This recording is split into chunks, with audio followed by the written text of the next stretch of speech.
Une célèbre candidate de la Star Academy annonce avoir perdu son bébé. Depuis sa participation à la Star Academy 2022, la vie de Léa Haddad a bien changé. Si elle continue la musique, la jeune femme s'est surtout consacrée à sa vie privée. C'est ainsi qu'on apprenait au début du mois de juin qu'elle avait épousé son compagnon, un certain Alon, avec qui elle n'est en couple que depuis 6 mois, lors de mariages grandioses. Les couples espéraient désormais se mettre à pouponner, mais malheureusement, tout ne s'est pas passé comme prévu. En effet, invitée de l'émission En toute intimité de Sam Zira, Léa Haddad a confié avoir perdu le bébé qu'elle attendait au bout de 3 mois de grossesse.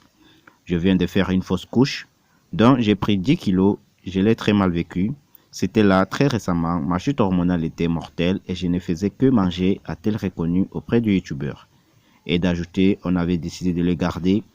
J'étais toute contente et je voyais que je prenais du poids. J'ai pris 6 kilos pendant les 3 mois et quand je l'ai perdu, j'ai eu la chute hormonale et c'était horrible. Je me sentais un peu seule et j'ai trouvé la bouffe comme meilleure amie en ces moments-là. J'ai pris du poids, c'est un engrenage.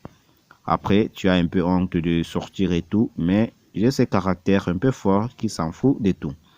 Là, j'ai repris le sport, j'ai un peu maigri et en plus, comme je me suis marié, j'ai dû perdre vite. Léa explique également être tombée de haut en apprenant la fin soudaine de sa grossesse tant elle ne se l'imaginait pas. Pour moi, ça n'arrive qu'aux autres, pas à moi.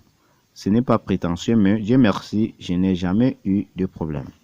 Mon corps fonctionne bien, du coup, j'ai eu un petit choc. Je me suis posé plein de questions, mais après, je me suis dit, Léa, passe à autre chose, ne fais pas une ficette, a-t-elle confié. Et de raconter les circonstances de l'annonce de la nouvelle, ce n'est pas vraiment une fausse couche. Je suis allé chez le gynécologue pour vérifier si tout allait bien. Mon copain voulait écouter le cœur et je lui avais dit que c'était impressionnant. Et là, le médecin me dit qu'il n'y a plus de cœur, il s'est éteint il y a à peine 10 heures. Je ne savais pas comment réagir. Il me dit que les fausses couches arrivent souvent, mais quand le bébé meurt dans le ventre, c'est assez rare et puis il fallait l'enlever. Donc je suis allé à la clinique et voilà quoi. Elle assure aujourd'hui être pleinement remise de cette mésaventure.